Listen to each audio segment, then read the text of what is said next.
I know some of you are still reviewing your peers' websites, but I wanted to point out a few pieces of content or features that some of your peers had for you to take a look at, and maybe you might want to think about putting them in your final website or some other website you might build in the future. Here we have Erica's website, and what I thought was interesting is that this is for physics, and she is having her students create screencasts or tutorials for other students.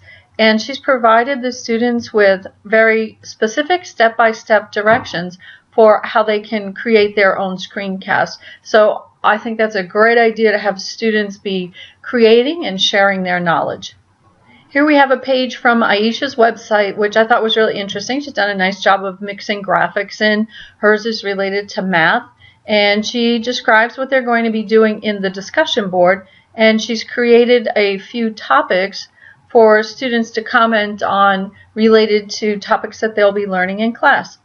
I thought Katie's page, where she has her classroom handouts, is really well organized. I love the colors that you've picked, Katie. I don't know if they're your school colors or not. So she's organized all the handouts into folders, and if you click on the little arrow to the left of it, you see all of the handouts listed in that folder, and you click the arrow again and it collapses it. So I think that's a very nice, neat way to organize the handouts for students. Here we have Michelle's, and in her she talks about digital citizenship and tools and resources for technology, and she created a Wordle and added it into her website, which makes it very visually appealing.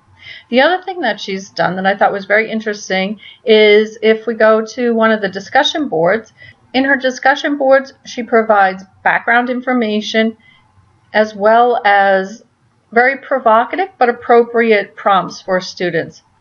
The other thing that she has done is she has embedded Padlet into her website pages. The way that this works is Padlet is another website that you create your Padlet in, and then Michelle has embedded it into her Google site.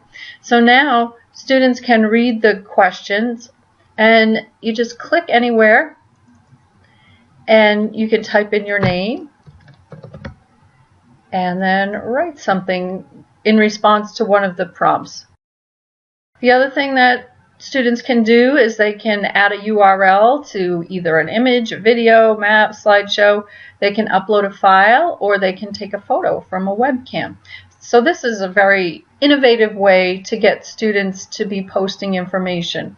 And Michelle has it set so that it's moderated, so she has control over making sure that there isn't any inappropriate content that's loaded up there.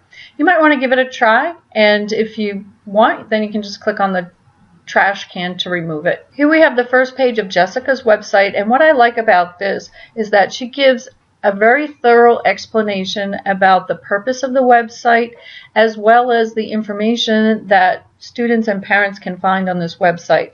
And I think that is something very important that each of you should have on your homepage, because you've provided so much great information and tools to students and parents that you want to make sure that they understand right from the start what is available to them on your website. So those are just a few that I picked out as examples of interesting content or tools that have been incorporated into some of the websites.